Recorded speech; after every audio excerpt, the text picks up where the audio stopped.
सीतारामचन्द्राभ्यां नमः। श्री सरस्वत्यै नमः। श्री सद्गुरुदेव चरण कमलेभ्यो नमः। वंदे विदेहतनया पदपुण्डरीकम् कैसौरसौरभसमाहृतयोगचित्तम् हन्तुं त्रितापमनिशं मुनिहंससेव्यम् सन्मानशालि परिपीतपरागपुञ्जम् दुर्वादलाद्युतितनुं तरुणाजनेत्रम् हेमाम्बरं विभूषणभूषिताङ्गम् कन्दर्पकोटिकमनीयकिशोरमूर्तिम् पूर्तिं मनोरथ भवां भज जानकीशम्। यत्र यत्र रघुनाथ कीर्तनं तत्र तत्र कृतमस्तकाञ्जलिं वाष्पवारि परिपूर्णलोचनं मारुतिं नमत राक्षसान्तकम्। कर्पूरगौरं करुणावतारं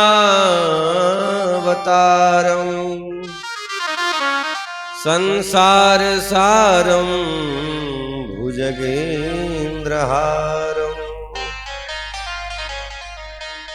सदा वसन्तं हृदयारविन्दे भवं भवानी सहितं नमामि। श्री गुरुचरण सरोज रज निज मन मुकुर सुधार वरणं रघुबर बिमल जसो जो दायक फलचार। तुलसीदास जी के पद कमल बारंबार मनाए गुण गावऊं सिया राम के हनुमत हो सहाय। बोलिए श्री सीतारामचंद्र भगवान की जय। अयोध्या नाथ की जय। श्री सरयू मैया की जय। श्री तीर्थराज प्रयाग की जय। श्री बेड़ी माधव भगवान की जय। श्री अक्षय वट की जय। श्री त्रिवेणी पावन संगम की जय। संत समाज की जय। सद्गुरुदेव भगवान की जय। श्रीमद जगतगुरु रामानंदाचार्य स्वामी श्री रामाचार्य जी महाराज की जय। श्रीमद गोस्वामी तुलसीदास जी महाराज की जय। श्री हनुमान जी महाराज की जय। जय जय श्री सीताराम।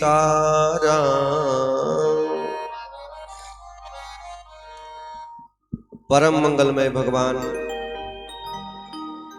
श्री राघव के वांग्मय स्वरूप श्री रामचरितमानस एक कथा इस भागीरथी गंगा की तरह अविरल बह रही है, जो हम सबको कहने को और सुनने को प्राप्त हो रही है। श्री महाकुंभ तीर्थराज प्रयाग यह बड़ा ही पावन अवसर है। हम सब यहाँ गंगा यमुना सरस्वती त्रिवेणी में दिव्य स्नान कर रहे हैं और भगवान की कथा सुन रहे हैं। और यहाँ पधारे हुए यत्र तत्र से पधारे हुए वह दिव्यात्मा महात्माओं का दर्शन भी मिल रहा है। और अखंड श्री हरि नाम संकीर्तन, श्री सीताराम नाम संकीर्तन। तो इतने सारे जो है दिव्य साधन मिल रहे हैं जो भगवान के चरणों तक पहुंचाते हैं। कथा भी सुनो तो भगवान से प्रेम होता है, संसार से नहीं। और भगवान का कीर्तन भी करो तो भगवान से प्रेम होता है, संसार से नहीं। और ऐसे त्रिवेणी गंगा यमुना सरस्वती में दिव्य स्नान करो तो भी जो है भगवान से प्रेम होता है, संसार से नहीं। क्योंकि संसार नश्वर है, एक ना एक दिन साथ छूटना है। लेकिन प्रेम किससे हो? प्रेम परमात्मा से हो। संसार से बढ़िया व्यवहार निभाओ, खूब बढ़िया व्यवहार निभाओ, समाज की सेवा करो, माता पिता की सेवा करो, खूब सेवा करो। किंतु कहे कि जो संबंध स्थापित करना है वो परमात्मा से करो, क्योंकि परमात्मा से संबंध स्थापित किया हुआ कभी टूटता नहीं है।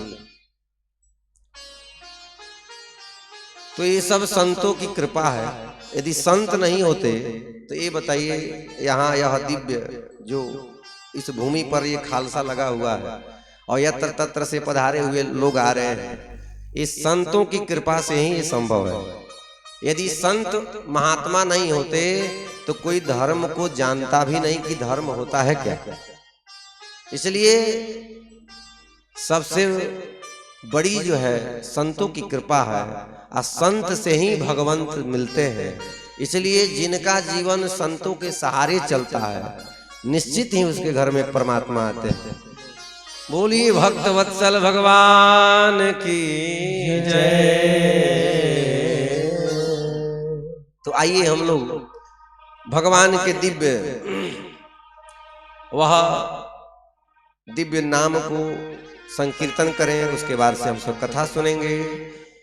नमः शिवाय, नमः शिवाय, हर हर भोले नमः शिवाय, नमः शिवाय, नमः शिवाय, हर हर भोले नमः शिवाय, नमः शिवाय, नमः शिवाय, हर हर भोले नमः शिवाय, नमः शिवाय, नमः शिवाय, हर हर भोले नमः शिवाय। ओम नमः शिवाय, ओम नमः शिवाय, हर हर भोले नमः शिवाय, नमः शिवाय, नमः शिवाय, हर हर भोले नमः शिवाय। गंगाधरा शिव गंगाधरा, हर हर भोले नमः शिवाय। गंगाधरा शिव गंगाधरा, हर हर भोले नमः शिवाय। ओम नमः शिवाय, ओम नमः शिवाय, हर हर भोले नमः शिवाय। ओम नमः शिवाय, ओम नमः शिवाय, हर हर भोले नमः शिवाय। जय हो, प्रेम से गाए।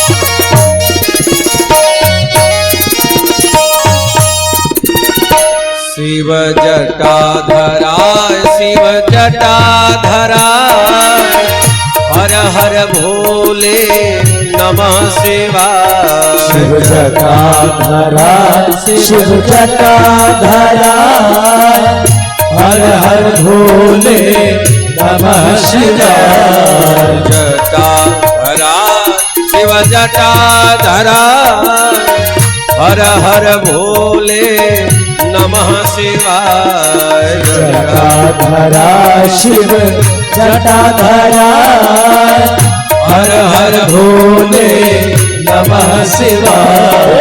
नमः शिवाय नमः शिवाय हर हर भोले नमः शिवाय। नमः शिवाय नमः शिवाय जय जय हर भोले नमः शिवाय।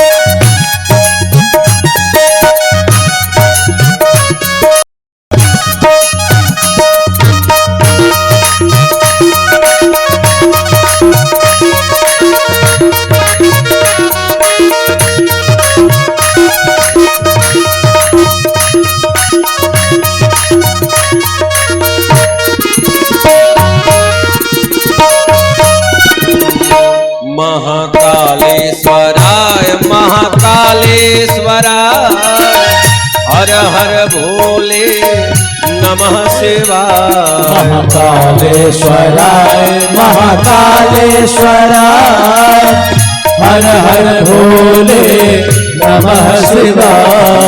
महाकालेश्वराय महाकालेश्वराय हर हर भोले नमः शिवाय। महाकालेश्वराय महाकालेश्वराय हर हर भोले नमः शिवाय। नमः शिवाय नमः शिवाय हर हर भोले नमः शिवाय। नमः शिवाय नमः शिवाय हर हर भोले नमः शिवाय। नमः शिवाय नमः शिवाय हर हर भोले नमः शिवाय। नमः शिवाय नमः शिवाय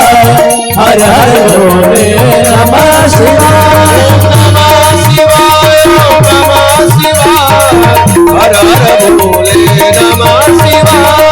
नमः शिवाय नमः शिवाय हर हर भोले नमः शिवाय। नमः शिवाय नमः शिवाय हर हर भोले नमः शिवाय।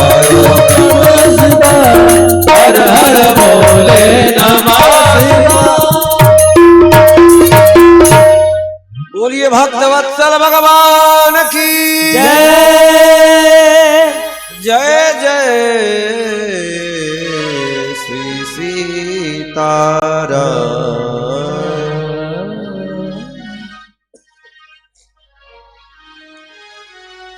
भगवान शिव का जो नाम है, देखिए संकीर्तन में केवल राम जी का ही नहीं, भगवान शिव के नामों का भी कीर्तन कर लिया करो, क्योंकि दोनों में अंतर नहीं है। राम जी में और भगवान शिव में अंतर नहीं है, दोनों एक ही हैं। राम जी के बिना शिव जी अधूरे हैं और शिव जी के बिना राम जी अधूरे हैं, एक दूसरे के पूरक हैं। क्यों पूरक हैं, इस क्यों का कोई जवाब नहीं है।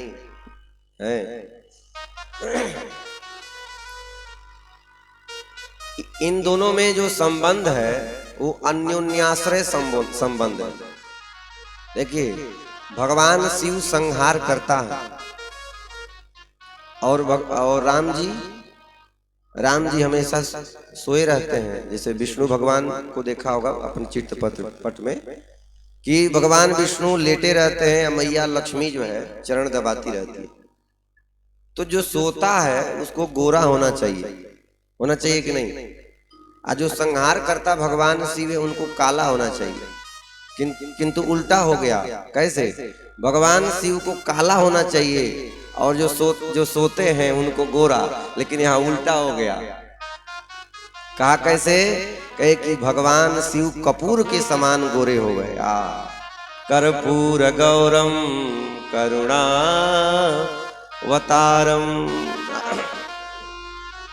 कपूर के समान भगवान गोरे हैं शिव। क्यों?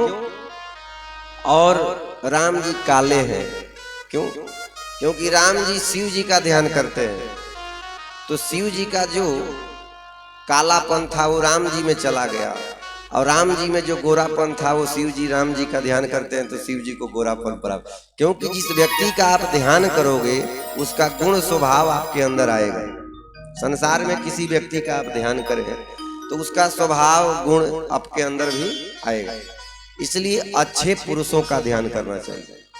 जीवन में जो व्यभिचारी पुरुष होते हैं, जो पापी पुरुष होता है, उसका कभी स्मरण न करें, क्योंकि पापी का चिंतन करने से ये बुद्धि भी पापी हो जाती है। इसलिए कभी भी स्मरण करें तो महात्मा का, माता पिता का, भगवान का चिंतन करें। इसलिए भगवान शिव राम जी को ध्यान करते हैं और राम जी शिव जी को ध्यान करते हैं। इसलिए कीर्तन कभी भी करिए तो भगवान शिव के नाम के कर लीजिए या राम जी के कर लीजिए, दोनों एक अंतर। जिसके मन में भेद है कि हम भैया हम तो शिव जी को मानने वाले हैं, हम राम जी को क्यों माने, कोई राम जी को मानने वाले हैं वो शिव जी को कहते हैं हम क्यों माने, ऐसा नहीं। राम जी का बहुत बड़ा भक्त हो और शिव का भक्त नहीं है तो राम की भक्ति उसको स्वप्न में भी नहीं मिल सकती। इसलिए आप क्योंकि देखिए तत्व एक है, जैसे उदाहरण समझे, तत्व एक है लेकिन अलग अलग रूपों में है। जैसे आटा से पूड़ी बना लेते हैं और आटे से रोटी बना लेते हैं, तो रोटी में भी आटा है और पूड़ी में भी आटा है। वस्तुतः आटा से ही दोनों बना हुआ है, पूड़ी और रोटी।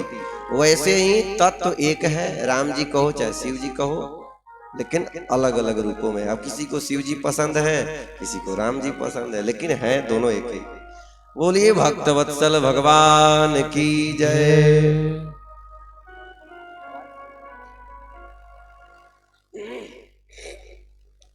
तो कल के प्रसंगों को लेकर चले हम। गोस्वामी जी महाराज कल गुरुदेव की वंदना किए, गुरुदेव की वंदना किए। कल ये सब हम लोग कथा सुने ही कि गुरु की महिमा क्या है। गुरु भगवान से भी बड़े होते हैं।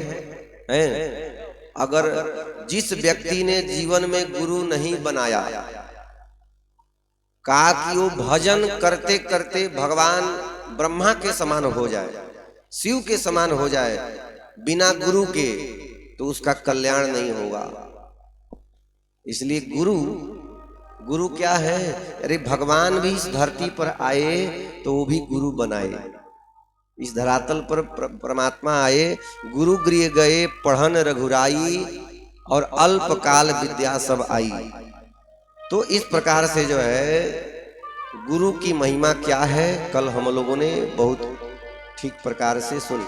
क्योंकि संसार जो है अंधकूप है, और अंधकूप से बचने के लिए, जैसे कोई अंधेरा में जा रहा हो, रास्ता दिखाई नहीं दे रहा हो, मार्ग कैसे देखे, तो किसी उसी भीड़ में था, भैया हमारे पास तो टर्च है, टर्च जलाया निकल गया।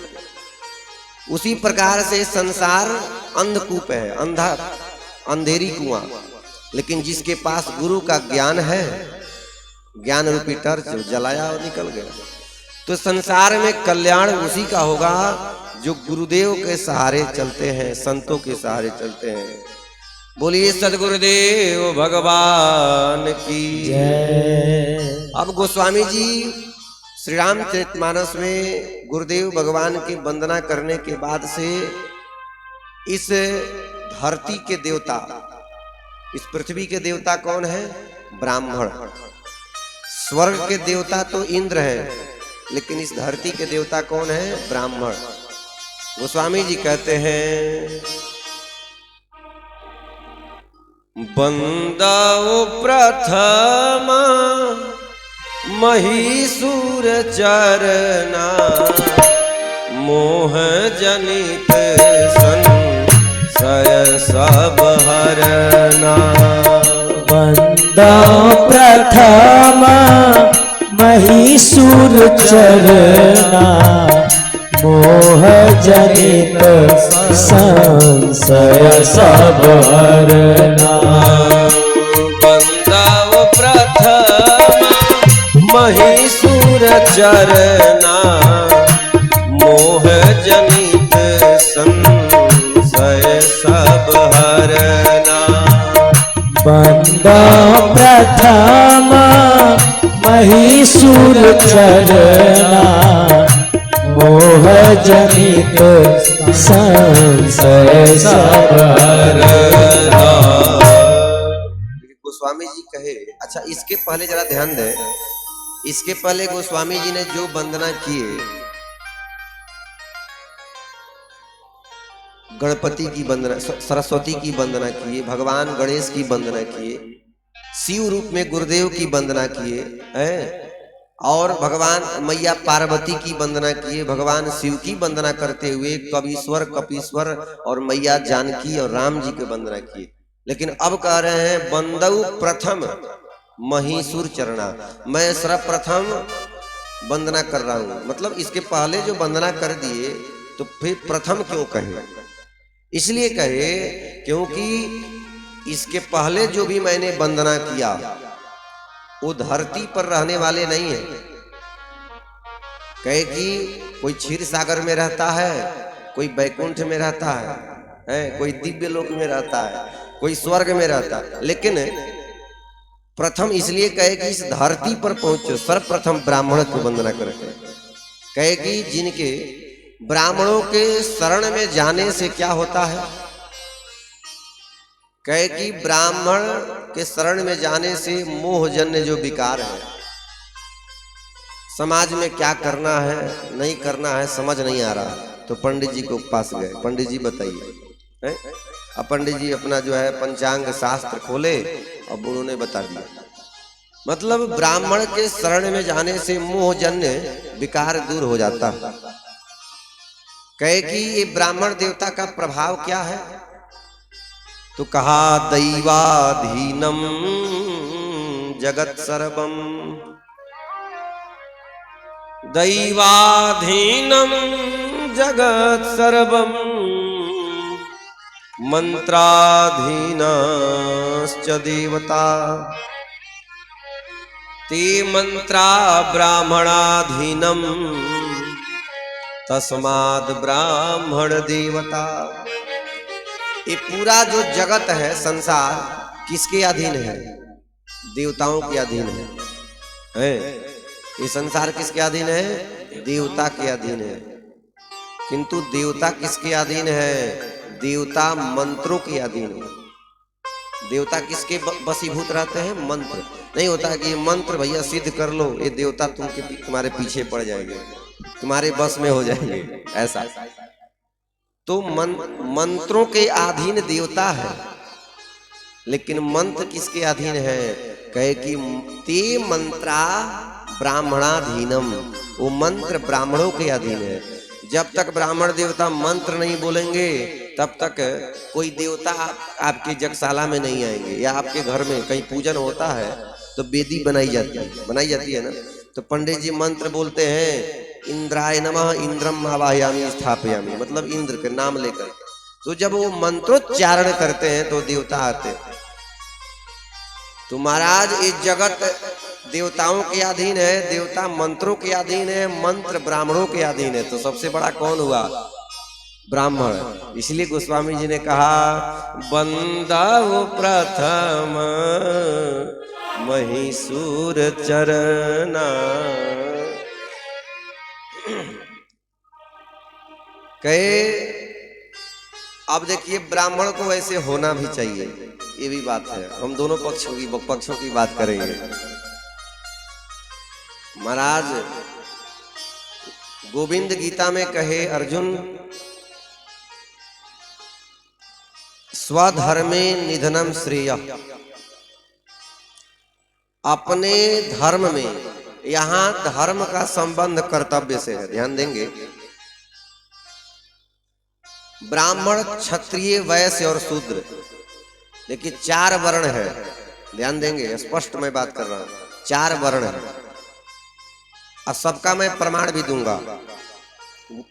गीता में गोविंद कहे अपने कर्तव्य का पालन करते हुए, जो मेरा कर्तव्य है। जैसे ब्राह्मण का क्या कर्तव्य है, तो कुछ लोगों ने कहा, कुछ ब्राह्मणों ने कहा कि हम तो संस्कृत नहीं पढ़ सकते महाराज। जैसे ब्राह्मण का कर्तव्य है संस्कृत पढ़े, वेद पढ़े, यज्ञ कराए या करे, यज्ञ करे भी और कराए भी, उसका ये कर्तव्य है। क्योंकि ब्राह्मण वर्णों में सर्वश्रेष्ठ है। क्यों सर्वश्रेष्ठ है? क्योंकि वो धर्म करेगा तभी धर्म कर्म से यह पृथ्वी टिकेगी, पृथ्वी जो है खुश रहेगी। आज जब पृथ्वी खुश रहेगी तो पृथ्वी का नाम हिरण्यगर्भा है, अन्न को उपजाएगी, अन्न उपजेंगे और वातावरण पवित्र रहेगा, तो धर्म कर्म होगा तब तो। लेकिन कुछ ब्राह्मणों ने कहा कि हम तो संस्कृत नहीं पढ़ सकते महाराज, क्या दूसरा कोई उपाय है? तो कहा कि संस्कृत आप चाहे मत पढ़ें, लेकिन संस्कार तो पढ़ सकते हैं। देखिए संस्कृत का मतलब ही होता है संस्कार, संस्कृत का मतलब ही संस्कार होता है। माना कि आप संस्कृत नहीं जानते हैं, लेकिन आपके अंदर चरित्र है, आप चरित्रवान हैं, आप संस्कारवान हैं, तभी आपके पास दुनिया आएगी और पूछेगी महाराज कुछ बताओ पंडित जी, ब्राह्मण।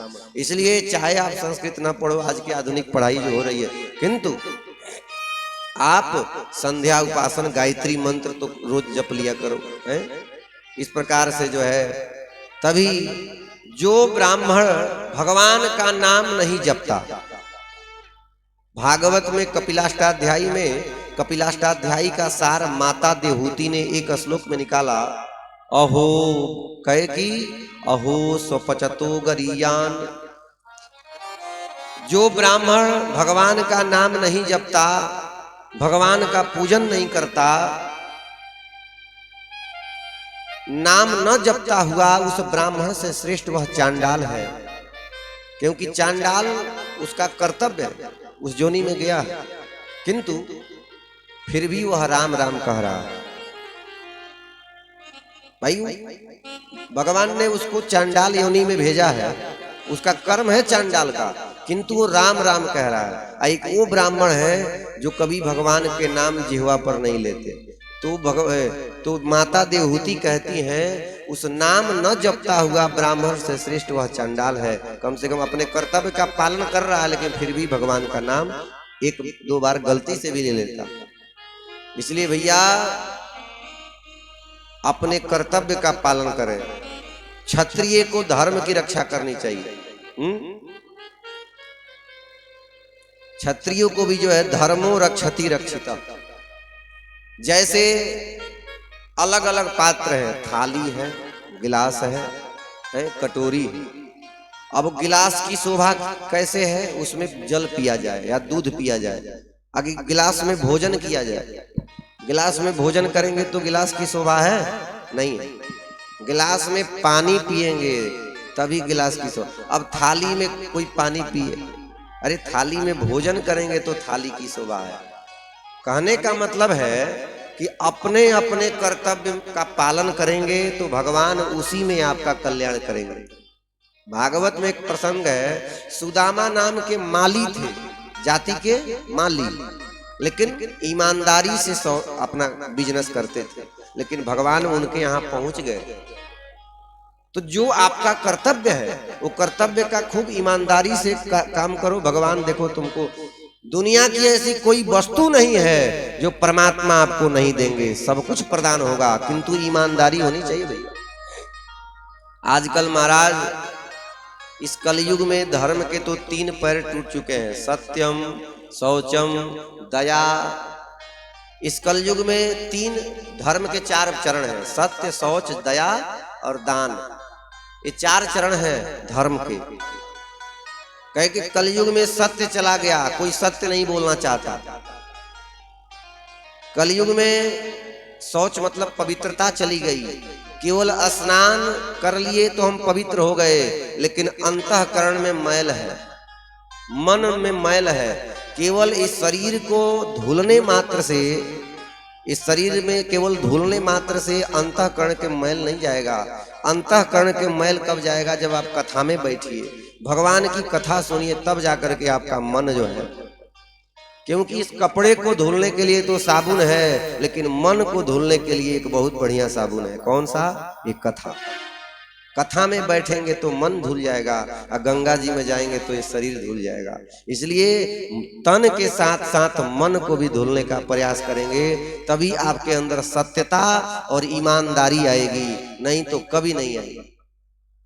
तो ना कोई कलयुग में सत्य बोलना चाहता है, और ना कोई जो है पवित्र रहना चाहता है।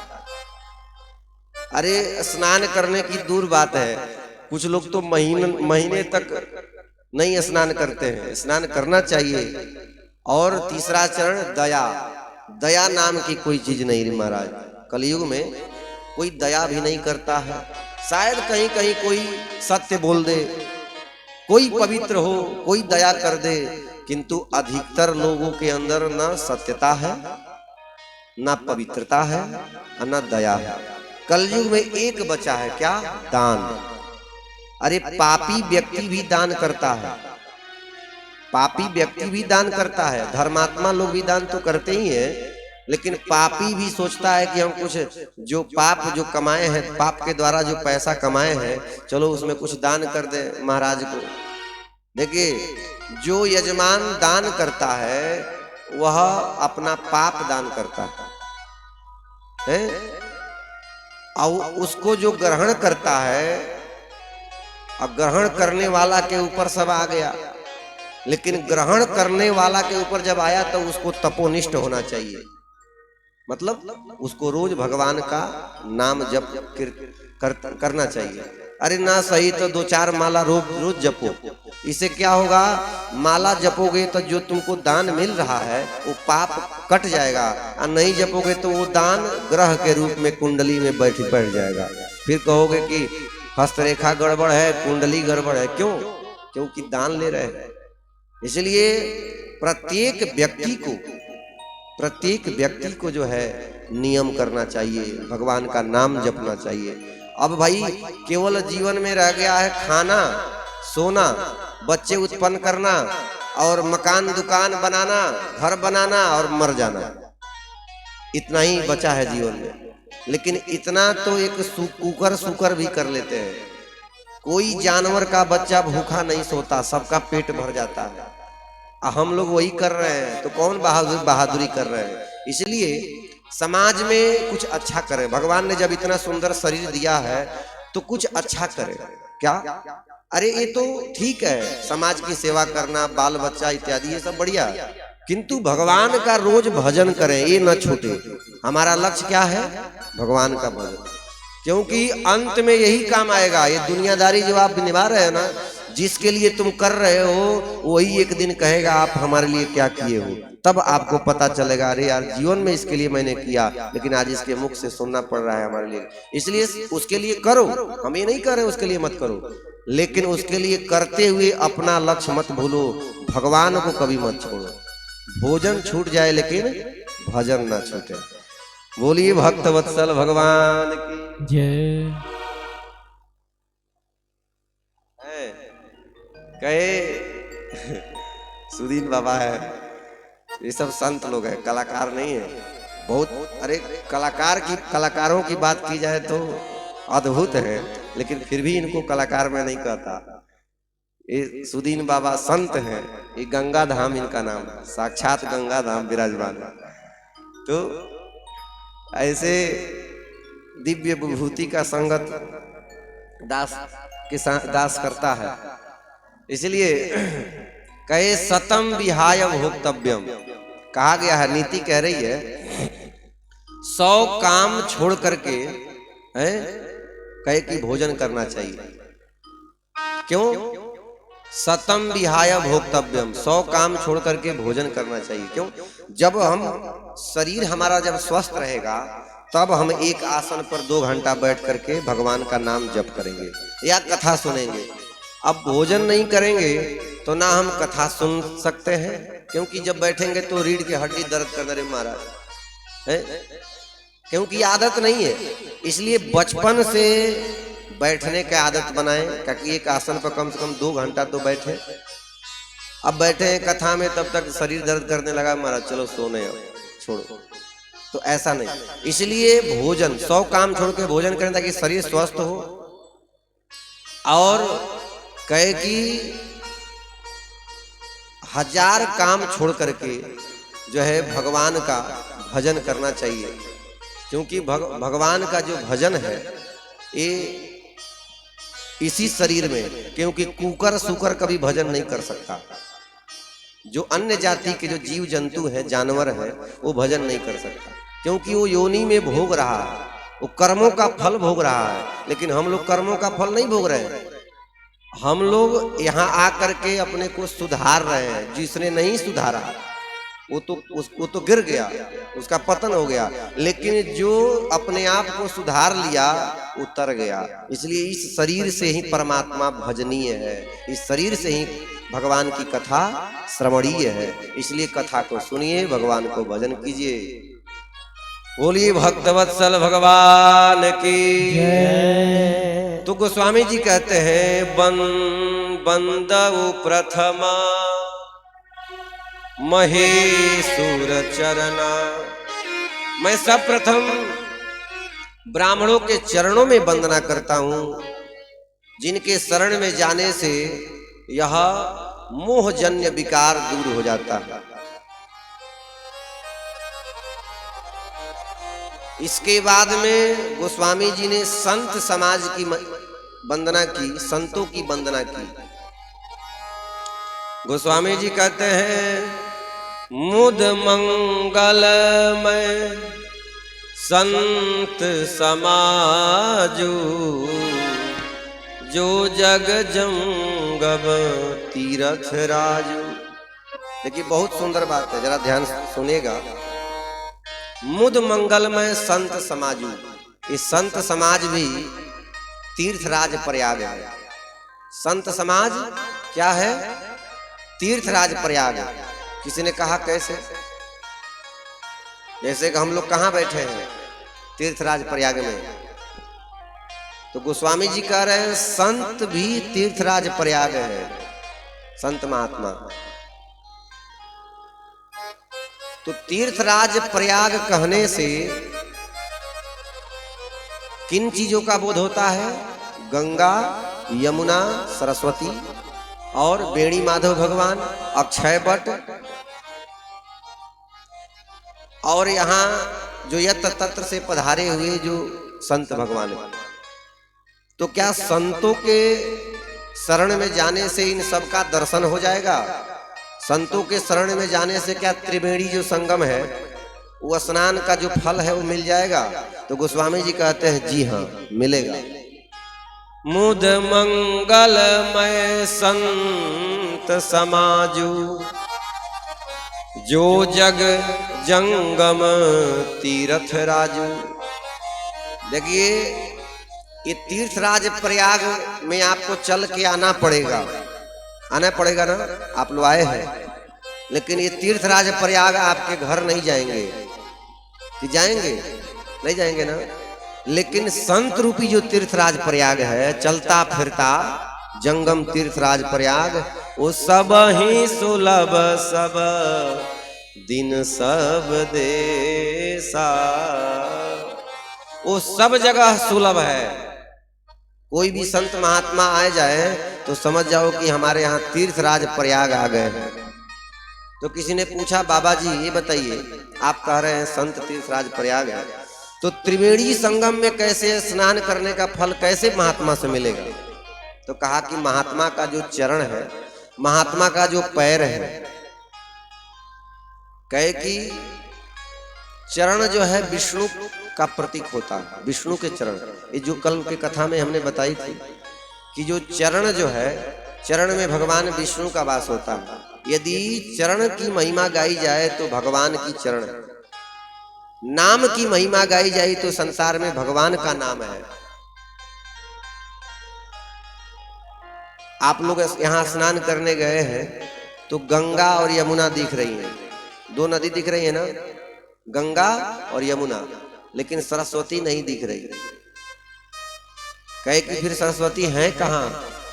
कहा कि दो नदियों का जहाँ मेल होता है, संगम होता है, दो नदी जहाँ एक जगह मिलती हैं, वहां पर तीसरी सरस्वती स्वतः आ जाती है। वही मतलब तीसरी सरस्वती को प्रकट होना पड़ता, लेकिन दिखती नहीं है। कैसे? देखिए, त्रिवेणी, त्रि मतलब तीन, अब बेड़ी मतलब जैसे माताएं जो बेड़ी बांधती हैं, पीछे देखेंगे जो बेड़ी बांधती है तो उसमें तीन बेड़ी होती है ना, तीन।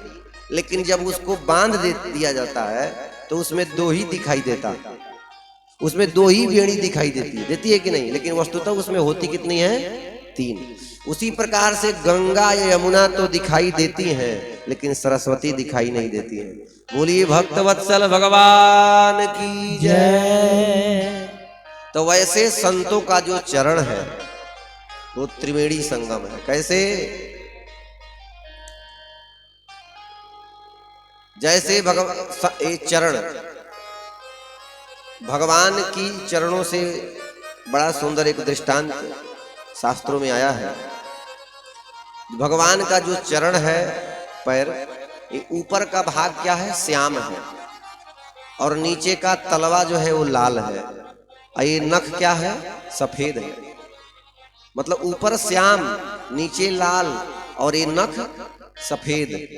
तो जो श्याम है वो यमुना है, श्याम आभा जो है वो यमुना है, और जो ये सफेद जो नख है यही गंगा जी है, धवल। जो नीचे जो लाल है ये सरस्वती है। तो जैसे आप चरण ऐसे रखे हैं तो सरस्वती छुप जाएंगी, तलवा तो दिखाई नहीं, लेकिन गंगा यमुना तो दिखाई देती है, लेकिन सरस्वती दिखाई नहीं देती है। इसलिए सरस्वती को मान लेना चाहिए। तो ऐसे संत जो है, चलता फिरता जंगम तीर्थराज प्रयाग है, कहीं भी संत मिले तो जरूर उनका आप दर्शन करें, उनकी कथाओं में आप जरूर अवगाहन करें। इस प्रकार से संतों की बड़ी महिमा है। जो संतों की संग करते हैं निश्चित ही उसकी अच्छी बनती है। संतन के संग लाग रे तेरी अच्छी बनेगी, संतन के संग लाग रे तेरी अच्छी बनेगी। संतन के संग लाग रे तेरी अच्छी बनेगी। संतन के संग लाग रे तेरी अच्छी बनेगी। संतन संग करी पुण्य कमाई, संतन संग करे पुण्य कमाई। संतन संग करी पुण्य कमाई। संतन संग करे पुण्य कमाई। राम चरण अनुराग रे तेरी अच्छी बनेगी। राम चरण अनुराग रे तेरी अच्छी बनेगी। जय जय।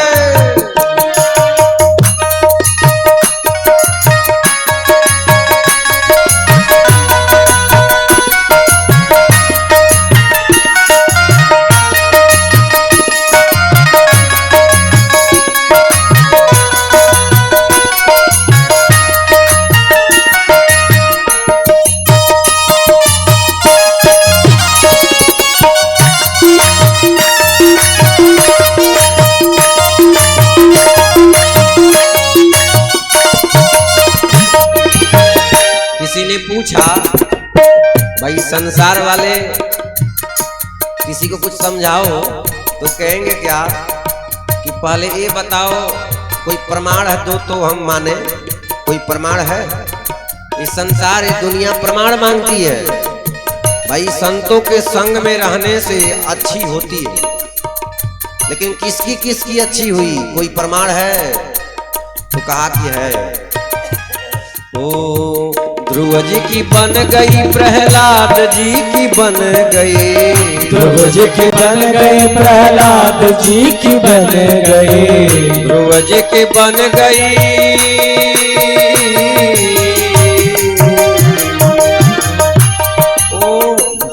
के बन गई प्रहलाद हो कि बन गई, ध्रुव जी के बन गए प्रहलाद जो कि बन गए। और क्या राम सुमिरन में जागरे तेरे अच्छे बनेगे, राम सुमिरन में जागरे तेरी अच्छी बनेगी। कोई को तेरो बड़ भाग रे तेरी अच्छी बनेगी, होए को तेरो बड़ भाग रे तेरी अच्छी बनेगी। संतन के संग लाग रे तेरी अच्छी बनेगी।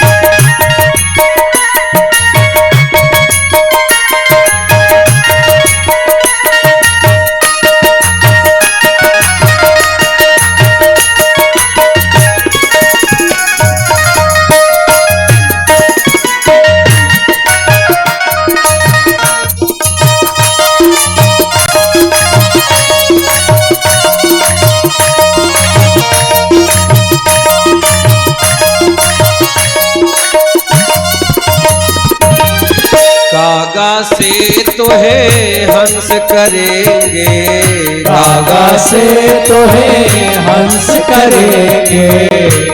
महाराज कागा से तो है हंस करेंगे। एक हंस का छोटा सा बच्चा, उसको उड़ना नहीं आ रहा था, लेकिन उड़ने का प्रयास करते करते गिर गया ऊपर से नीचे और कीचड़ में गिर गए। उसके शरीर पर कीचड़ लग गई, पूरा शरीर काला हो गया। हंस का बच्चा गोरा होता है, उजला श्वेत, लेकिन जब उसके शरीर पर जब कीचड़ लगी तो काला हो गया। अब एक दिन जब कौवे को झुंड को देखा, कल कौवे भी काले होते हैं, तो वो समझ बैठा वो हो हमारे जाति के। तो हंस के बच्चा कौवों के साथ हो लिया, क्योंकि वो काला था, कीचड़ लगी थी। तो कौवों के साथ हंस के बच्चा चलने लगा। लेकिन कहा जाता है जैसी संगत वैसी रंगत, कौवों के साथ में कौवों की संगति हो गई। भाई पहलवानों के साथ रहो तो पहलवान हो जाओगे, अब विद्वानों के साथ रहो तो विद्वान हो जाओगे, और चोरों के साथ रहो तो चोरों के सरदार हो जाओगे महाराज। लेकिन वह कौवे के जो बच्चा था, हंस का बच्चा कौवे के साथ रहने लगा। लेकिन मान सरोवर से एक दिन हंस ने देखा, ये तो मेरा बच्चा है, ये तो कौवों के साथ घूम रहा है। जाकर के समझाया, अरे तू तो मेरा बच्चा। तो उस हंस के बच्चा बोला, नहीं नहीं, हम काले हैं और आप गोरे हैं, मेरे जाति के तो ये सब हैं जो मेरे साथ चल रहे हैं कौवे। तो हंस समझ गया था वो ये अपना स्वरूप भूल गया है। तो वो जो है एक बढ़िया निर्मल सरोवर में ला करके उसको धुल करके जब कीचड़ धुल दिया, तब कहा कि ले देख, तुम्हारा शरीर बिल्कुल गोरा है, तू मेरा बच्चा है। इसलिए हंस के साथ, हंस के बच्चा हंस के ही साथ रह सकता है, कौवों के साथ कभी संगति नहीं कर सकता है।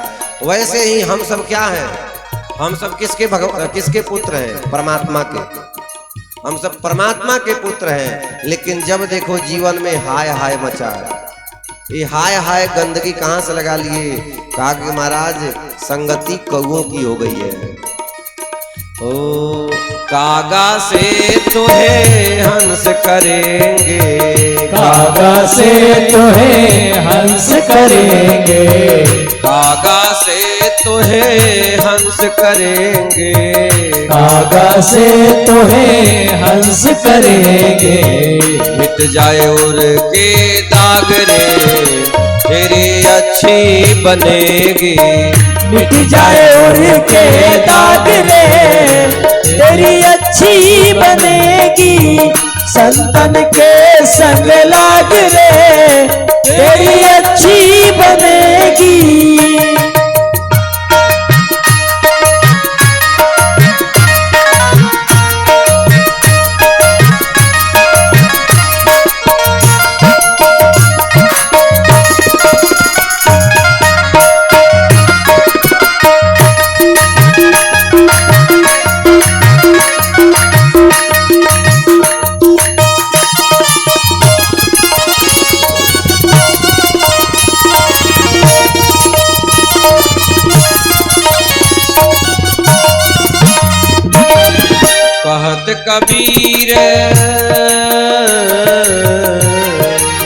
कहत कबीर राम सुमिरन में, कहत कबीर राम सुमिरन में, कहत कबीर राम सुमिरन में, कहत कबीर राम सुमिरन में।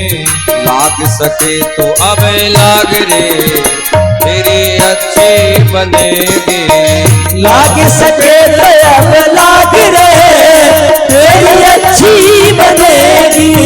संतन के संग लाग रे तेरी अच्छी बनेगी, तेरी अच्छी बनेगी, तेरी अच्छी बनेगी। बोलिए संत भगवान की जय। इस प्रकार से जो है दिव्य गोस्वामी जी कहते हैं, सब है सुलभ सब दिन सब देसा, सेवत सादर समन कलेसा। कहे कि इस संत जो है सब जगह सुलभ है, इनकी संगति पा करके व्यक्ति अपने जीवन को धन्य बनाता है। गोस्वामी जी कहे, वाल्मीक नारद घट जोनी, निज निज मुखनि कहीं निज होनी। देखिए वाल्मीकि जी, नारद जी, ये सब संतों की संगति पा करके हैं। घट जोनी माने अगस्त जी, ये संतों की संगति पा करके जो है इतने ऊंचे पद पर बैठे हैं। नारद जी जो है, नारद जी ये पूर्व जन्म में दासी पुत्र थे, पूर्व जन्म में दासी पुत्र थे। इनकी मैया संतों की बड़ी सेवा करती थी है। एक बार चातुर्मास में संत पधारे और मैया संतों की खूब सेवा करी, और संतों को जब नारद जी ने देखा तो इनका भी मन भगवान के प्रति रमा। कहा कि महाराज हमको भी मंत्र दे दो। संतों से कहा हम भी मंत्र जपा करेंगे जो आप जपते हो सुबह सुबह। क्योंकि व्यक्ति को जो दिखता है वही अच्छा लगता है, इसलिए अच्छा चीज देखने का प्रयास करो, बुरा चीज मत देखो। बुरा चीज देखोगे तो उसकी लत लग जाएगी, आदत नहीं छोड़। देखो जीवन में आदत डालो, लेकिन आदत अच्छी डालो ताकि उस आदत से आपका कल्याण हो। जो सब जब संतों को जब भजन करते हुए जब नारद जी ने देखा, उस समय नारद जी नहीं थे, दासी पुत्र थे सामान्य जैसे गांव नगर में होते। तो नारद जी ने कहा महाराज ये मंत्र हमको भी दे दो। संतों ने मंत्र दे दिया, चेला बनाया। अब उस मंत्र को नारद जी रोज सुबह स्नान इत्यादि करके रोज 2-4 घंटा जप करते हैं। लेकिन संत तो 4 महीने के लिए ही आए थे वहां, जो मैया सेवा कर रही थी। चातुर्मास जब पूर्ण हुआ तो संत जाने लगे। तो नारद जी कहे कि महाराज हमको भी अपने संग लिया चलो। तो संतों ने क्या कहा? संतों ने कहा तेरी मैया इतनी अच्छी सेवा करी और तुमको मैं ले जाऊं तो तुम्हारी मैया क्या सोचेगी कि भाई एक तो हम महाराज जी की सेवा किए, अब मेरे बेटे को ही साधु बना के लेके चले गए। इसलिए संत कभी बुरा नहीं सोचते। साधु ते होई न कारज हानि, संतों से कभी कार्य की हानि नहीं होती जो सच्चा संत है। आजकल संत के रूप में भी जो है पाखंडी घूम रहे हैं, संतों की पहचान कर पाना मुश्किल हो जा रहा है। लेकिन नारद जी को समझा दिया कि तुम घर पे रहो, अरे घर पर भी भजन होता है, जरूरी नहीं है कि हम महात्मा बने जाकर के मठ मंदिर पकड़ ले, ऐसा नहीं। अरे गृहस्थ आश्रम में भी बड़े बड़े संत हुए। कहे कि राम जी के गुरु जी का क्या नाम था? श्री वशिष्ठ जी। तो वशिष्ठ जी ऐसे दिव्य संत, उनकी पत्नी का नाम अरुंधति। उनकी पत्नी का नाम क्या? कहे कि अरुंधति। तो कहे कि गृहस्थ आश्रम को सदगृहस्थ आश्रम बनाओ। सदगृहस्थ आश्रम है? सदगृहस्थ आश्रम कब बनेगा? जब उस सदगृहस्थ आश्रम, गृहस्थ आश्रम में जब भगवान का भजन करेंगे तो सदगृहस्थ आश्रम मतलब सत्य, सत्य मतलब उसमें सत्य भगवान की उसमें प्रवेश हो जाएगा। तो इस प्रकार से जो है, यदि महात्मा बनना है तो अपने घर में बनो, ताकि घर में कोई गृहस्थ आश्रम में महात्मा बनता है तो समाज सुधरता है, घर सुधरता है। और घर जब सुधरेगा, देखो समाज में कोई एक आदमी बढ़िया साधु हो गया, साधु का मतलब ये नहीं है कि अलग हो गया, मतलब घर में ही, तो उसके देखने मात्र से दूसरे के मन में अच्छा भाव आएगा कि चलो हम भी ऐसा करें। ऐसे ऐसे धीरे धीरे समाज सुधरेगा, और जब समाज सुधरेगा तो आपका गांव सुधरेगा, गांव सुधरेगा तो पूरा आपका क्षेत्र सुधरेगा। अब आप डायरेक्ट चाहे बोल करके सुधार दें तो न कोई नहीं सुधर सकता। यदि आप चाहते हैं कि अगला व्यक्ति भी सुधर जाए तो पहले खुद सुधरो, हैं? क्योंकि एक उंगली आप दूसरे को उठाते हो, ऐसे करते हो ना तुम, कैसे तो 3 उंगली अपने तरफ मुड़ जाती है। ये 3 उंगली इसलिए मुड़ती है कि 3 बार अपने आप को पहले सुधारो। कहने का तात्पर्य पहले अपने आप को तुम सुधरो, तुम सुधर जाओगे तो अगला व्यक्ति देखेगा। जैसा अगला हर चलता है, जब बैल चलता है वैसे पिछला हर भी चलता है, सामान्य लोग बोलते हैं। उसी प्रकार से ये जीवन है भैया। इस संसार में जो है केवल उपदेश नहीं, केवल गौ सेवा पर उपदेश मत करिए, गौ का सेवा भी करिए। बोलिए भक्तवत्सल भगवान की जय। तो यहाँ नारद जी घर में भजन करने लगे, महात्मा तो चले गए, लेकिन मैया को जो है सर्प ने काटा। अब मैया भगवत लोक चली गई। देखो, मृत्यु जिसका जन्म हुआ है उसका मरना सुनिश्चित है, एक ना एक दिन जाना है, एक ना एक दिन जाना है। वो राजा हो या रंग हो या फकीर हो, कितना भी भजन कर लो, इस शरीर को त्यागना पड़ेगा। जब शरीर को जब त्यागना है तो इस चेहरे पर उदासी क्यों? इसलिए मुक्त रहिए, प्रसन्न रहिए। तो जो भजन करते हैं, भजन करते करते चाहे जैसे भी उनकी मृत्यु हो जाती है, अगर वो भजन किया है तो निश्चित ही वो भगवत धाम जाएगा, इसमें कोई संशय नहीं। तो मैया तो भगवत धाम चली गई। अब नारद जी को खुशी हो गई है, नारद जी खुश हो गए। क्यों खुश हुए? कहे कि अब तो मैया चली गई, अब तो घर में कोई है नहीं, अब हम साधु हो जाएंगे, भजन करेंगे। लेकिन संसार वालों को दिखाने के लिए, संसार वालों को दिखाने के लिए जो है आंसू बहाया। क्यों भाई? व्यवहार जगत से निभाओ, निभाना पड़ेगा व्यवहार जगत से।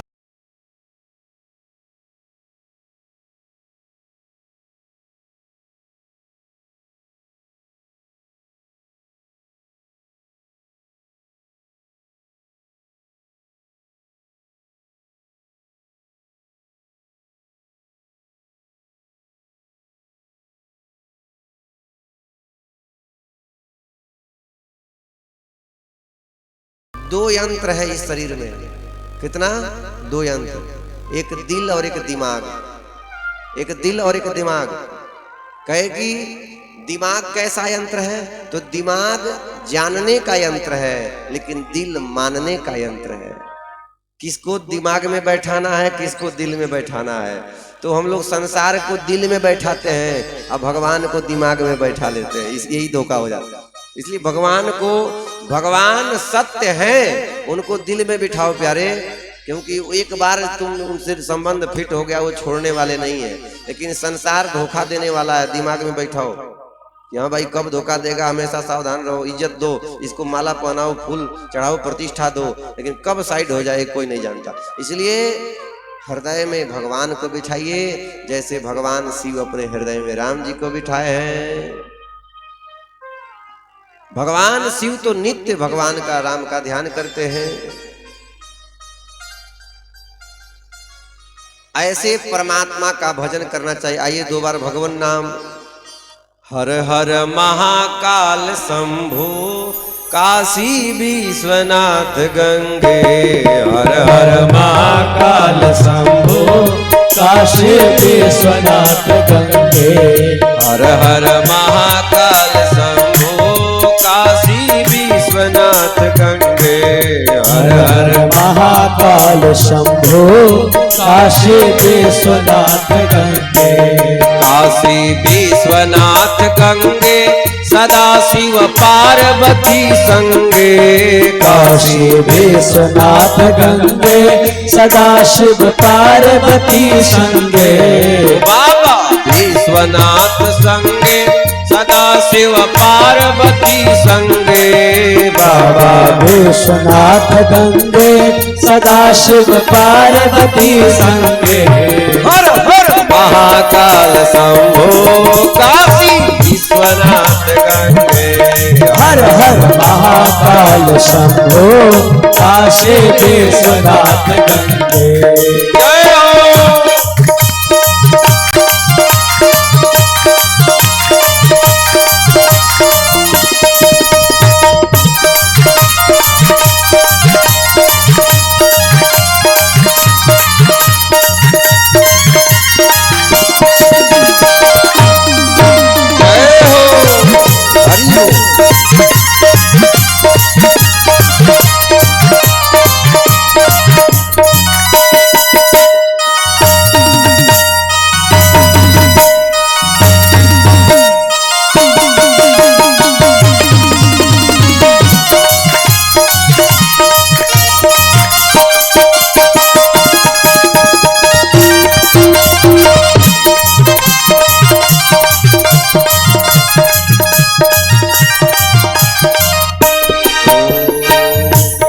बाबा हमरे भी संगे, ओ बाबा तोहरे भी संगे, बाबा हमरे भी संगे, ओ बाबा तोहरे भी संगे, ओ बाबा हमरे भी संगे, ओ बाबा भक्तों के संगे, बाबा हमरे भी संगे, ओ बाबा भक्तों के संगे, हर हर महाकाल शंभो काशी विश्वनाथ गंगे, हर हर महाकाल शंभो काशी विश्वनाथ गंगे।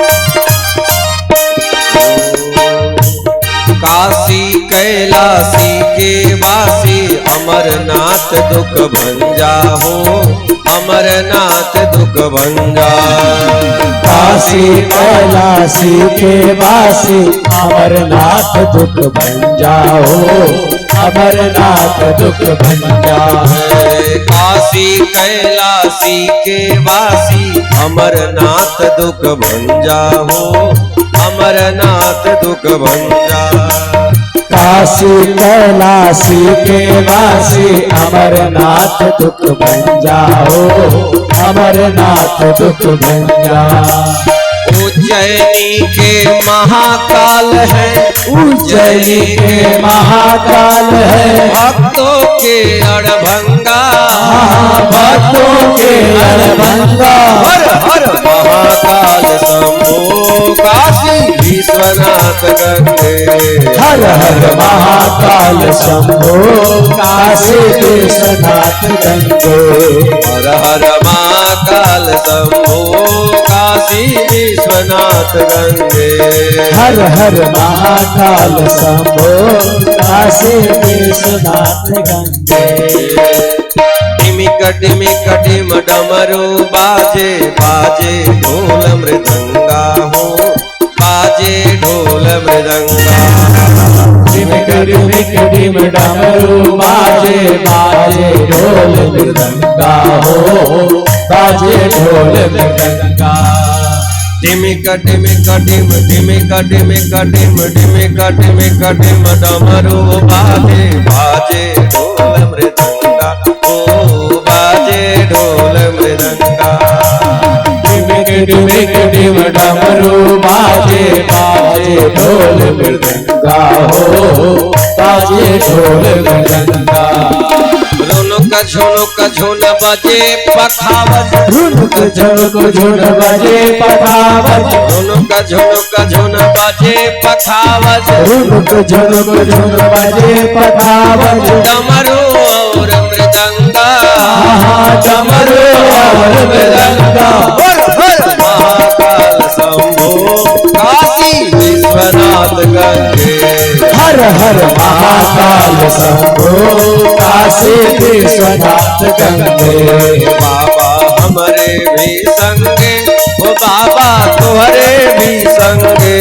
बाबा हमारे भी संगे, बाबा तुम्हारे भी संगे। हर हर महाकाल शंभो काशी विश्वनाथ गंगे। हर हर महाकाल शंभो काशी विश्वनाथ गंगे। हर हर महाकाल शंभो काशी विश्वनाथ गंगे। हर हर महाकाल शंभो काशी विश्वनाथ गंगे। हर हर महाकाल शंभो काशी विश्वनाथ गंगे। काशी विश्वनाथ गंगे, काशी विश्वनाथ गंगे। ओम नमः पार्वती पतये हर हर महादेव। इसलिए भगवान शिव अपने हृदय में राम जी को बिठाते हैं, तो अपने हृदय में आप सब जो है भगवान को बिठाइए। बोलिए भक्तवत्सल भगवान की तो जय। इस प्रकार से जो है नारद जी ने, मैया तो चली गई, अब खूब बढ़िया से जो है पूजन किया। अब पूजन करके उसी दिशा में निकल गए जिधर जो है संत गए थे। अब संत उत्तर दिशा में गए थे, अब बहुत वर्षों पहले गए थे, उसी रास्ते से नारद जी भी निकल गए घर छोड़कर। गए जाते जाते मतलब जो है थक गए, लेकिन उस एक घोर घनघोर जंगल मिला। उस जंगल में एक बहुत बड़ा सरोवर था और उसी तट पर एक बढ़िया बट वृक्ष है। जाकर के उस हृदय में स्नान किया और पानी पी करके प्यास बुझाई। जैसे पद्मासन लगा करके भगवान का नाम का सुमिरन किया, चिंतन किया, तब तक हृदय में भगवान का जो है दिव्य स्वरूप प्रकट हो गया। हृदयासीन में सनई हरि, लेकिन जैसे नेत्र बंद किया तो भगवान अंतःकरण में दिखने लगे, क्योंकि सबके हृदय में भगवान है, प्रत्येक जीवात्मा में भगवान है। जैसे नेत्र बंद करके उन मंत्रों का जाप किया तो भगवान अंतःकरण में दिखाई दिए, किंतु जैसे नेत्र खोला तो छटा गायब। फिर ध्यान किया तो वो स्वरूप दिखाई नहीं दिया। नारद जी बड़े चिंतित हो गए, जोर जोर से रोया, बिलखा। तो भगवान ने जो है आकाशवाणी की, अभिपक्व कसायाणाम दुर्दर्शो हम कुयोगिनाम। भगवान कहे मैं अभिपक्वों को दर्शन नहीं देता, मैं परिपक्वों को दर्शन देता हूं। जो परिपक्व है मतलब भजन करके जो सिद्ध हो गए हैं उन्हीं को मैं दर्शन देता हूं।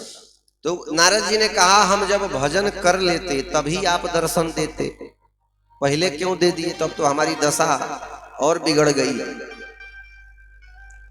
भाई। अरे प्रभु, जब हम भजन कर लेते तभी आप दर्शन देते, जब हम भजन नहीं किए थे तो आपने दर्शन क्यों दिया? तो भगवान ने कहा कि हम दर्शन तुमको इसलिए दिए ताकि तुमको भी पता चले कि संसार में मैं हूं। कुछ लोग तो ऐसे भी होते हैं, उनके मन में दो बात चलती है। क्या? वो सोचते हैं भगवान तो है नहीं, लेकिन फिर भी अगर है तो जप लेते हैं। वो जानते हैं भगवान इस संसार में नहीं है, लेकिन फिर दूसरा भाव, अरे भगवान यदि है, अगर होंगे तो चलो 2-4 माला जप लेते हैं। मानते भी नहीं है। तो इसलिए भगवान कहे कि मैं जगत में हूं, इसलिए तुमको अपनी रूप सुधा की चटनी चखाई है। तुम हमारे दर्शन करो, भजन करो, और कुछ ही दिन बाद ये संसार पूरा जल से ढक जाएगा। समुद्र अपने सीमाओं को उल्लंघन कर जाएंगे, पूरा संसार जल हो जाएगा, प्रलय हो जाएगा। पुनः जब भगवान पृथ्वी की रचना करेंगे, सृष्टि की रचना करेंगे, तब तुम ब्रह्मा के मानस पुत्र होकर के आना। तो देखिए, संतों की संगति से नारद जी, संतों की संगति से नारद जी ब्रह्मा के पुत्र बन गए। तो इसलिए कहा जाता है अपने जीवन में अच्छों की संगति करो, बुरों की संगति करोगे महाराज सब बेकार हो जाएगा। जो आपके पास है भी ना, वो भी चला जाएगा।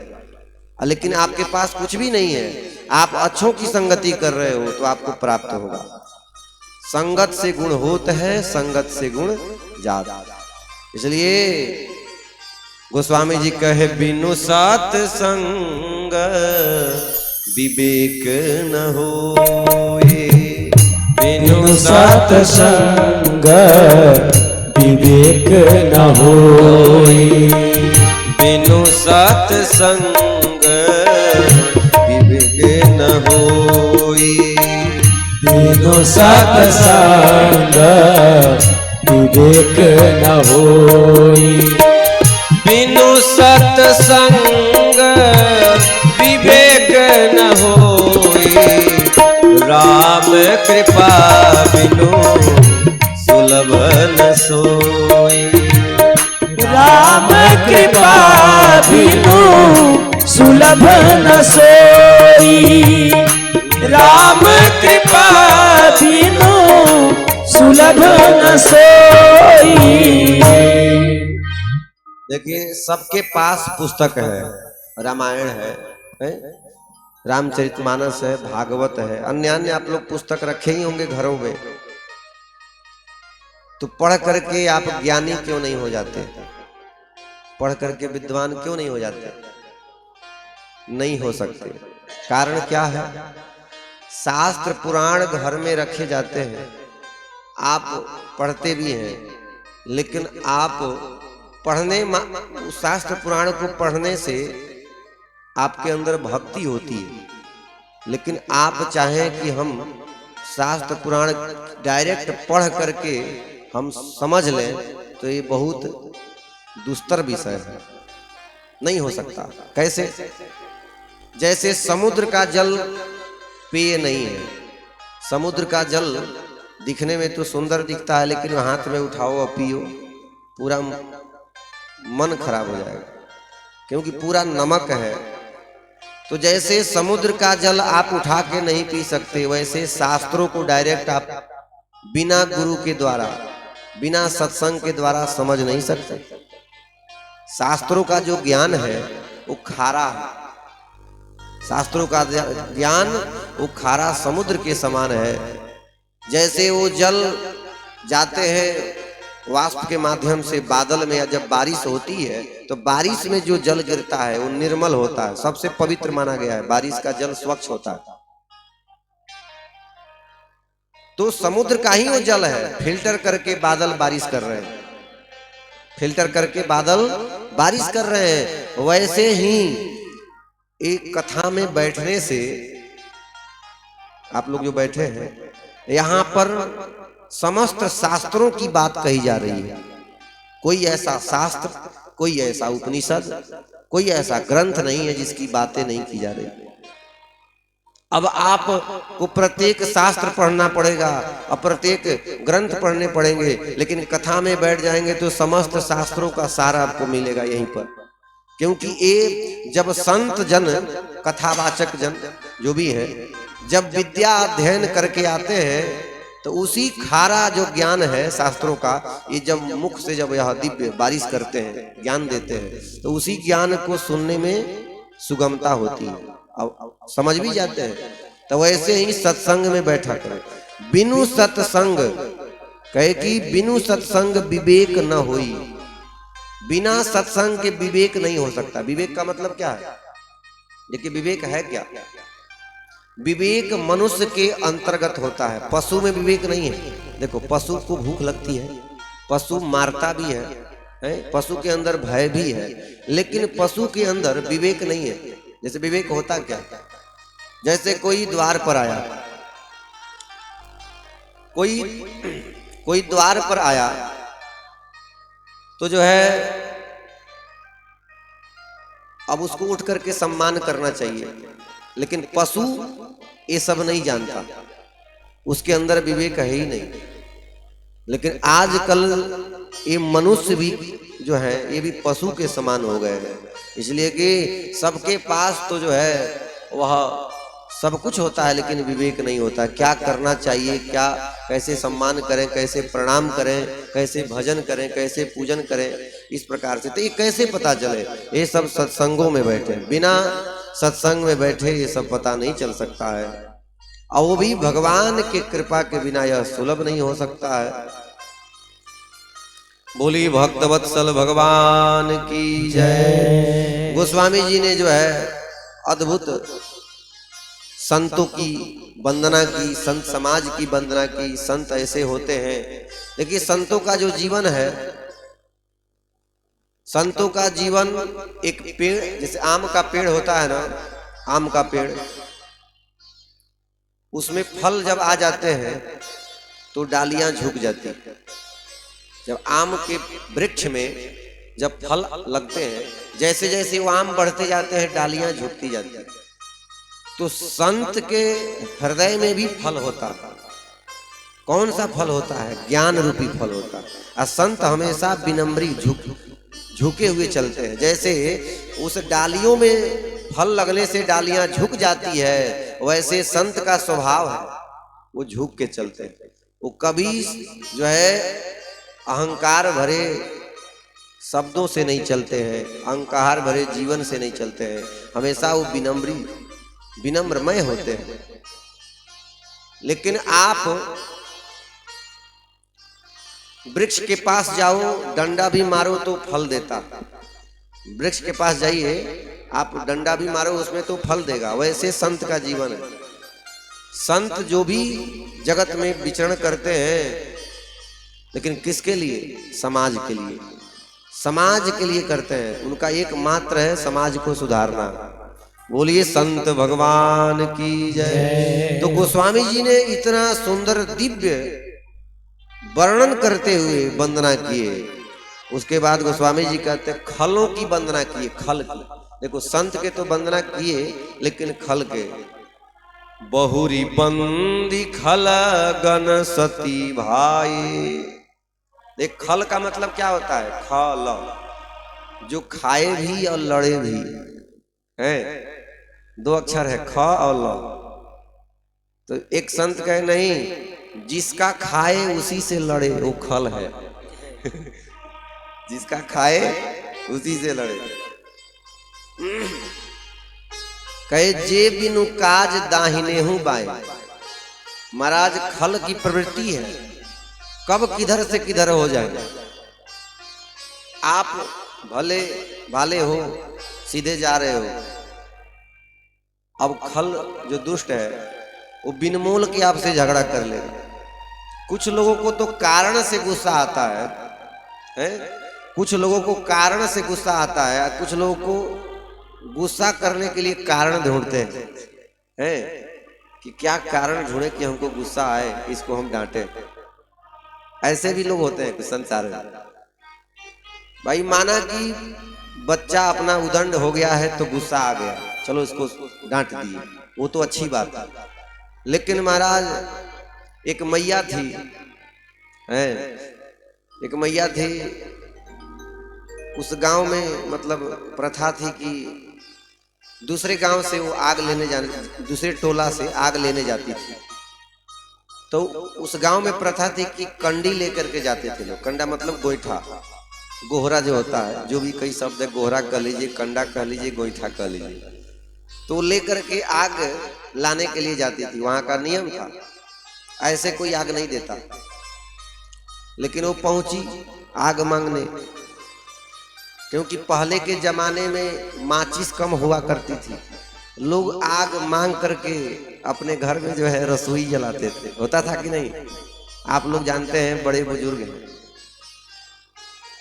तो गई आग मांगने, अब देने वाली आग लेकर के आई कई किलो, तो उसने अपना आंचल फैला दिया।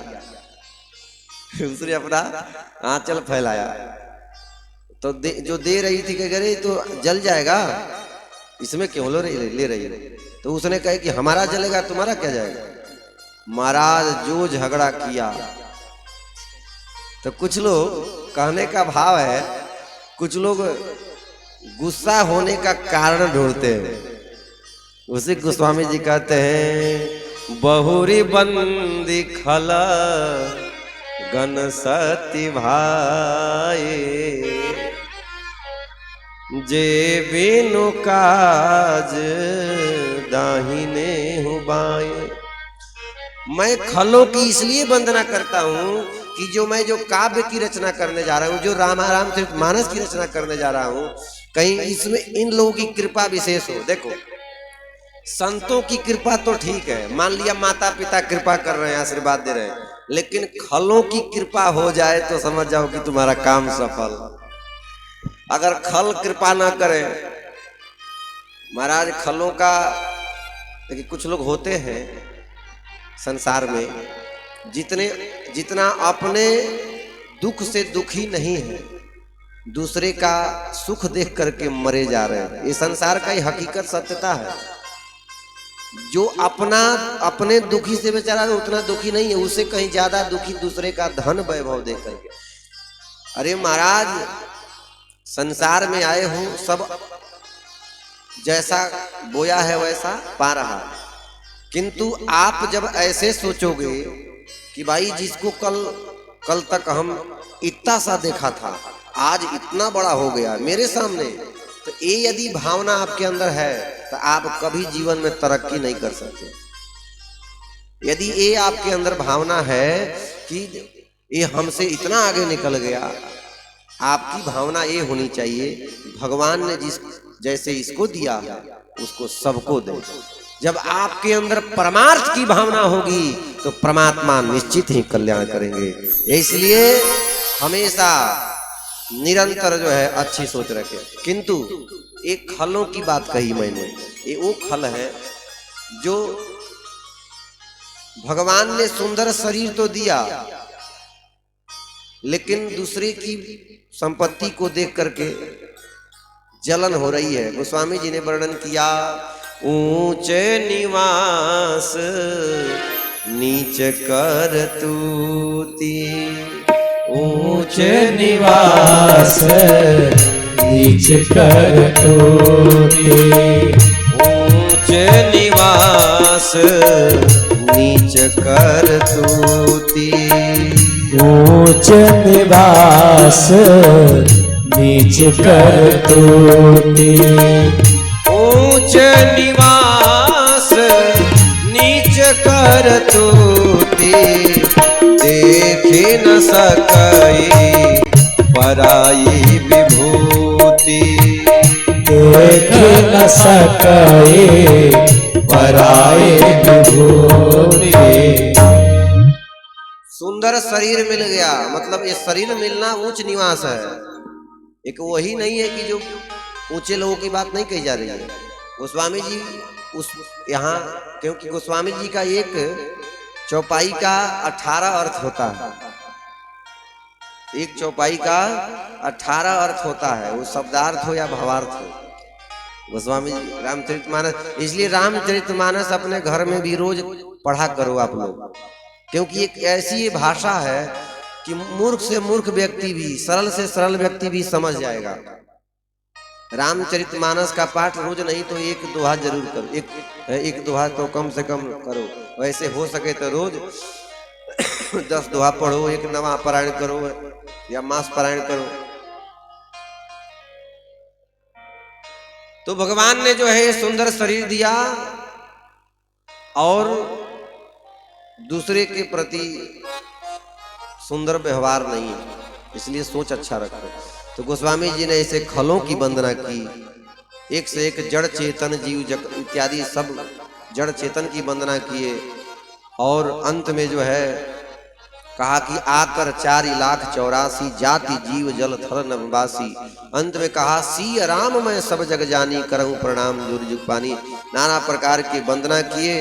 इस प्रकार से गोस्वामी जी ने जो वंदना किए ये अद्भुत है। और अंत में जो है अयोध्यापुरी की वंदना करते हैं, बंदाऊ अवध पुरी अति पावनी, बंदाऊ अवध पुरी अति पावनी, बंदाऊ अवध पुरी अति पावनी, बंदाऊ अवध पुरी अति पावनी।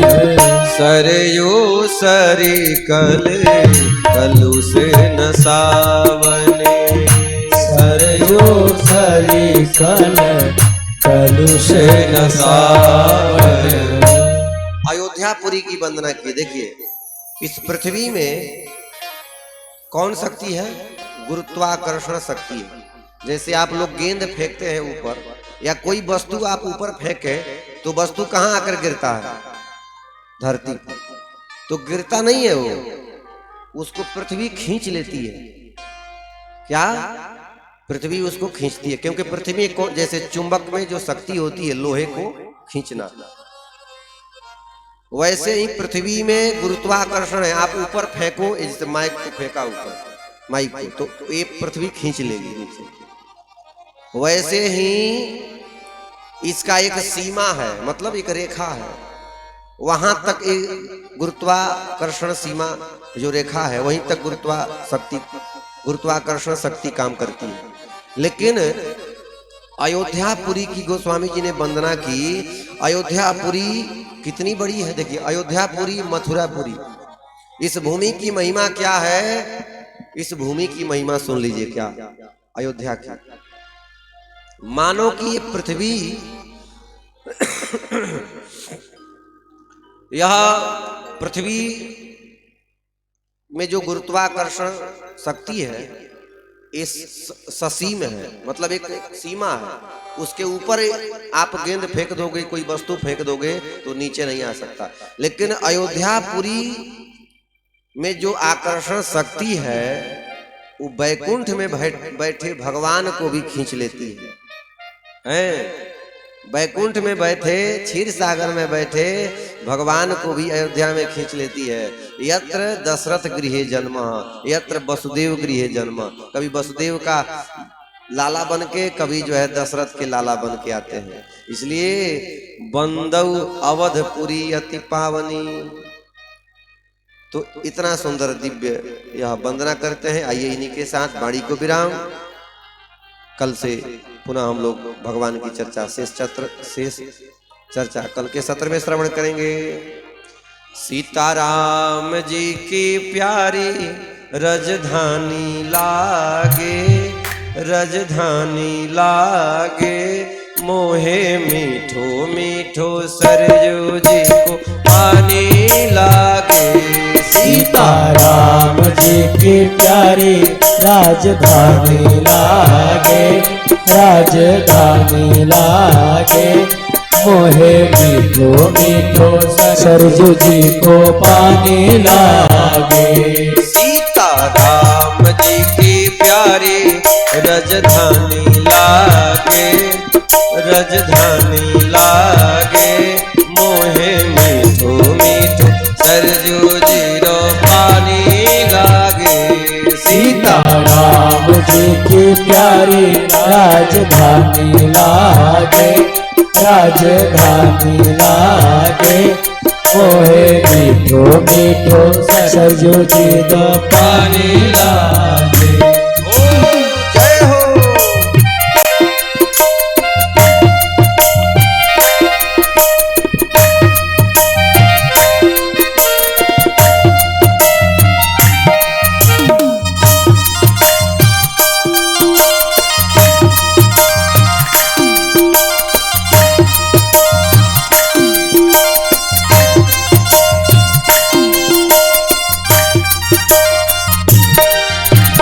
धन्य कौशला धन्य कैकई धन्य सुमित्रा मैया। धन्य कौशला धन्य कैकेयी धन्य सुमित्रा मैया। धन्य भूप दशरथ जी के अंगना खेले चारों भैया। धन्य भूप दशरथ जी के अंगना खेले चारों भैया। मीठी तो तली रसीली प्रभु की वाणी लागे, प्रभु की वाणी लागे। मोहे मीठो मीठो सरजू जी को पानी लागे। सीता राम जी की प्यारी राजधानी लागे, राजधानी लागे। मोहे मीठो मीठो सरजू जी को पानी लागे। जय हो। बोलिए अयोध्या नाथ की जय हो।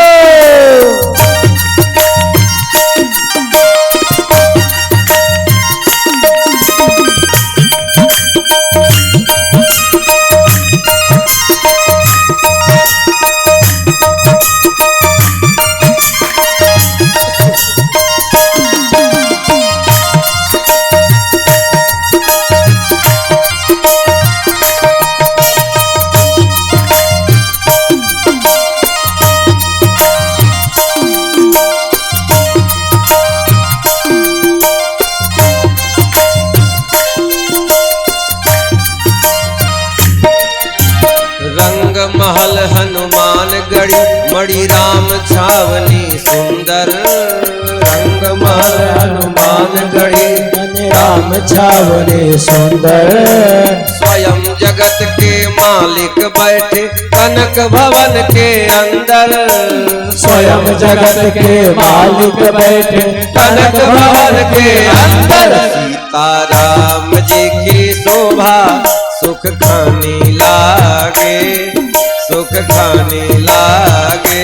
मोहे मीठो मीठो सरजू जी पानी लागे। सीता राम जी की प्यारी राजधानी लागे, राजधानी लागे। मोहे मीठो मीठो सरजू जी को पानी लागे। सहज सुहावन जन्मभूमि श्री रघुवर राम लला की। सहज सुहावन जन्मभूमि श्री रघुवर राम लला की। जानकी महल सुजि सुंदर शोभा लक्ष्मण जी की किला की। जानकी महल सुजि सुंदर शोभा लक्ष्मण जी की किला की। जाके बढ़कर से तो प्रीति पुरानी लागे, हाँ पुरानी लागे। मोहे मीठो मीठो सरजू जी पानी लागे। सीता राम जी की प्यारी राजधानी लागे, राजधानी लागे। मोहे मीठो मीठो सरजू जी को पानी लागे। मोहे मीठो मीठो सरजू जी को पानी लागे। बोलिए भक्त वत्सल भगवान की जय। श्री सीतारामचंद्र भगवान की जय। जय जय श्री राधे श्याम। श्याम।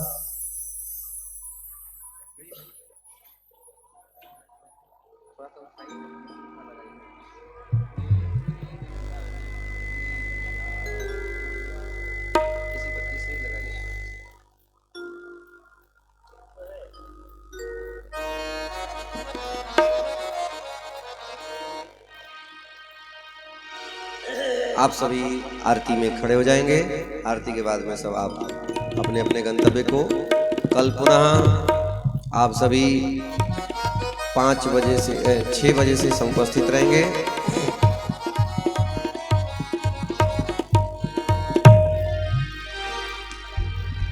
हे राजा राम तेरी आरती गाऊं, हे राजा राम तेरी आरती गाऊं, हे राजा राम तेरी आरती गाऊं, हे राजा राम तेरी आरती गाऊं, आरती गाऊं प्रभु तुमको रिझाऊं, आरती गाऊं तुझको रिझाऊं, हे राजा राम तेरी आरती गाऊं, हे राजा राम तेरी आरती गाऊं, कनक सिंहासन राजत जोरी,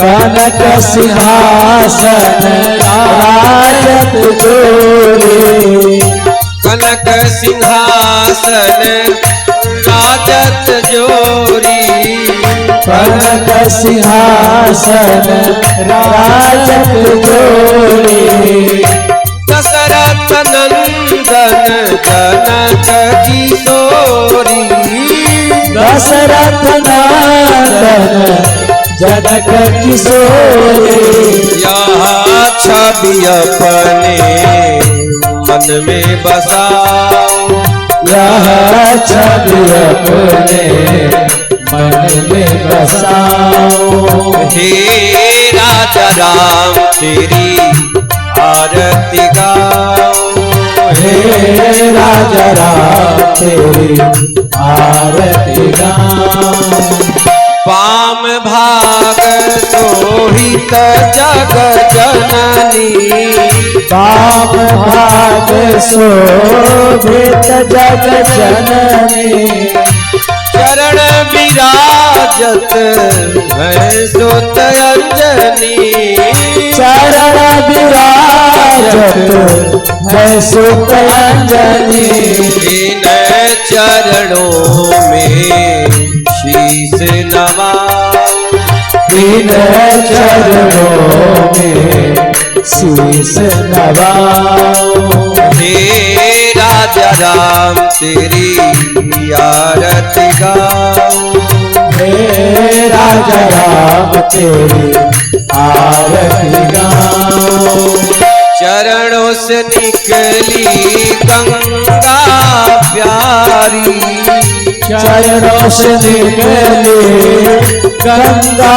प्यारे, जिसने सारी जगत को तारी, जिसने सारे जगत को तारे, उन चरणों में शीश झुकाऊं, उन चरणों में शीश झुकाऊं, हे राजा राम तेरी आरती गाऊं, हे राजा राम तेरी आरती गाऊं, आरती हनुमत के मन भावे, आरती हनुमत के मन भावे, राम कथा नित शिवजी गावे, राम कथा नित शिव जी गावे, मैं बलिहारी तिहारे जाऊं, मैं बलिहारी तिहारे जाऊं, हे राजा राम तेरी आरती गाऊं, हे राजा राम तेरी आरती गाऊं, कर्पूर गौरम करुणावतारम संसार सारम भुजगहारम तथा वसंतम विद्यारविंदे भवम भवानी सहितं नमामि। त्वमेव माता पिता त्वमेव त्वमेव बन्धु सखा त्वमेव त्वमेव विद्या त्वमेव त्वमेव सर्वं त्वमेव देव।